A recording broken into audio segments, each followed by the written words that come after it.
বেশ কিছুদিন ধরে চোটে ভুগছেন পেসার তানজিম হাসান সাকিব। জাতীয় দলের বাইরে থাকা এই পেসারের চোট নিয়ে মিলছিল বিভিন্ন রকম তথ্য। এবার তিনি নিজেই চোটের বিষয়টি খোলাসা করেছেন তার এক ফেসবুক পোস্টে। মাঝে গুঞ্জন ছিল লম্বা সময় মাঠে ফিরতে পারবেন না সাকিব, তবে নিজের ফেসবুকে দেওয়া তার এই পোস্টে জানিয়েছেন তার সর্বশেষ চোটের অবস্থা। নিজের ফেসবুকে দেওয়া পোস্টে সাকিব লিখেছেন, বিভিন্ন জায়গায় বিভিন্ন কিছু বিভ্রান্তিমূলক নিউজ আমি দেখতে পেয়েছি, তাই আমার ইনজুরির বিষয়টা আপনাদের জানানো প্রয়োজন মনে করছি। সাকিব জানান তার কোমরের হাড়ে ফ্র্যাকচারের কথা। এ বিষয়ে বিসিবির মেডিকেল বিভাগে নেওয়ার পদক্ষেপও জানান এই তরুণ পেসার।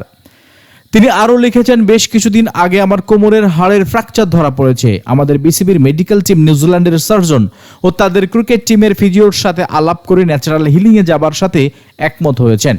নর্মালি 6 থেকে 7 সপ্তাহ লাগে আরেকবার এমআরআই করাতে গেলে হাড় জোড়া লেগেছে কিনা এটা দেখার জন্য।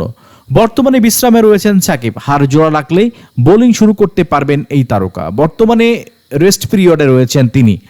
হাড় জোড়া লাগলে আবার রিহ্যাব ও ধীরে ধীরে বোলিং শুরু করবেন বলে তিনি আরও জানিয়েছেন। তবে এটা কিছুটা সময় সাপেক্ষ, তিনি নিজেই সেটি স্বীকার করেছেন। শেষে সবার কাছে সুস্থতার জন্য দোয়া চেয়েছেন এই ক্রিকেটার।